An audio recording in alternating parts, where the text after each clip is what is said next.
আপনারা জানেন যে আমরা দীর্ঘদিন ধরে এই এলাকায় যে মানব পাচার এবং অপহরণের ঘটনা ঘটছে সেটার বিরুদ্ধে আমরা কাজ করে যাচ্ছিলাম। এছাড়াও আমাদের সহযোগী আইনশৃঙ্খলা রক্ষাকারী বাহিনীরা তারাও নিরলস পরিশ্রম করে যাচ্ছিল।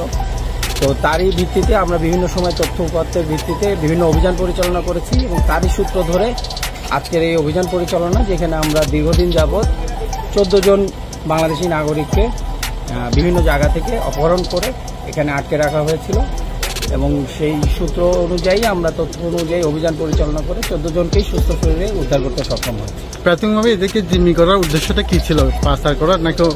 আমরা এখনো অভিযান পরিচালনা শেষ হয় নাই। আপনারা আমাদের সাথে ছিলেন এই অভিযান পরিচালনাকালীন সময়।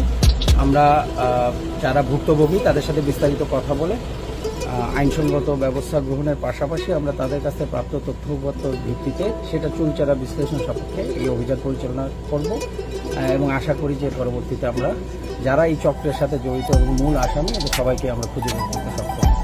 Thank you.